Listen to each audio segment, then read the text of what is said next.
The North Wind and the Sun. By Aesop. High above the earth, where the clouds gather and the weather is born, the North Wind and the Sun were having an argument. They had been watching the world below and debating which of them was the more powerful. I am clearly the strongest force in nature. When I blow, I can uproot the mightiest trees, tear the roofs off houses, and send ships scurrying for harbor. Nothing can stand against my power. Strength isn't always about force, my friend. True power often comes from gentleness and patience, not from bluster and violence. Gentleness, patience, those are just words that the weak use to make themselves feel better. Real power is about making things happen quickly and decisively. I can make any creature on earth do exactly what I want them to do. Can you really? I think there are many things that gentle persuasion can accomplish that brute force cannot. Their argument might have continued forever, but just then they noticed a traveler walking along the road far below. He was a merchant returning from market, wearing a thick, warm cloak to protect himself from the cool morning air.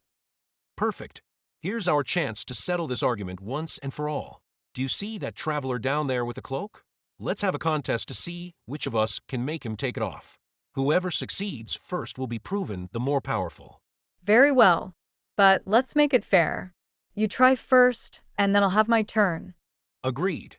But I warn you, this contest will be over very quickly. Watch and learn what real power can do. The North Wind immediately began to gather his strength. He drew in great breaths of air from the far reaches of the Arctic, building up his force until he was ready to unleash his full fury upon the unsuspecting traveler below.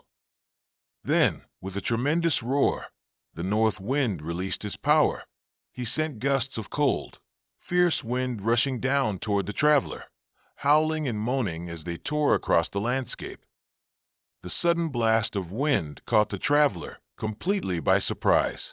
His cloak billowed out behind him like a sail, and he stumbled forward, struggling to keep his balance against the powerful gusts. But instead of removing his cloak, the traveler did exactly the opposite. He pulled it more tightly around himself, wrapping it securely and holding it closed with both hands. Just getting started. And he blew even harder. The wind became so strong that it bent the trees nearly to the ground and sent leaves and dust swirling through the air in great spirals. The traveler leaned into the wind, his cloak streaming out behind him, but he clutched it even more firmly than before. The colder and more violent the wind became, the more tightly he wrapped himself in the warm protection of his cloak. The North Wind was becoming frustrated. He had used more force than he had ever used before, but the traveler showed no signs of removing his cloak. In fact, he seemed to be holding onto it more desperately with each gust. I just need to blow harder. And he summoned every bit of his strength for one final, tremendous blast. The wind that followed was so powerful that it shook the very ground. Trees creaked and groaned, and small stones were lifted from the road and sent flying through the air. The traveler was nearly knocked off his feet, but still he held fast to his cloak, wrapping it around himself like armor against the assault. Finally, exhausted from his tremendous effort, the North Wind had to stop. He had used all his strength, and still the traveler wore his cloak. Your turn, but I don't see how your gentle approach will succeed where my power has failed. The sun said nothing in reply. Instead, she simply began to shine. At first, her rays were soft and gentle, barely warming the air. The fierce, cold wind gradually died away, replaced by a pleasant, mild breeze. The traveler, who had been hunched over against the wind, slowly straightened up. He looked around in surprise at the sudden change in weather, loosening his tight grip on his cloak just slightly. The sun continued to shine, gradually increasing her warmth. Her golden rays felt wonderful after the harsh, cold wind. The traveler's tense muscles began to relax, and he started walking at a more comfortable pace. As the sun's warmth continued to spread, the traveler began to feel quite comfortable. The morning air, which had been so cold and biting just moments before, now felt pleasant and mild. He loosened his grip on his cloak and let it fall naturally around his shoulders.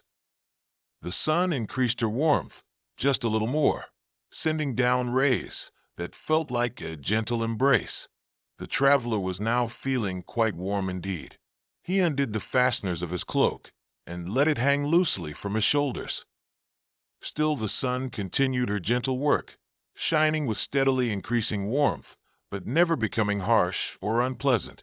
Soon the traveler began to feel too warm with his heavy cloak on.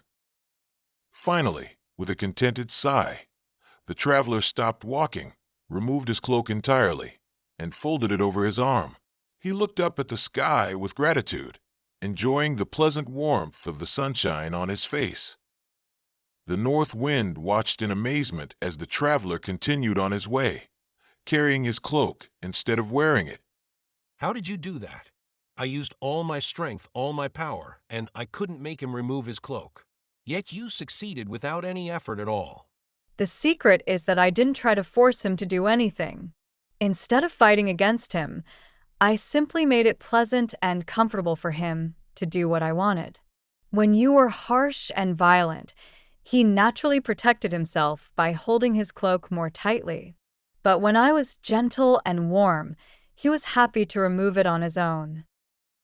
The north wind was quiet for a long moment, thinking about what he had learned. I see. I was so focused on showing my strength that I forgot about being effective. I made the traveler want to resist me. Exactly. Sometimes the gentlest approach is also the most powerful. Kindness and warmth can accomplish things that force and violence never could.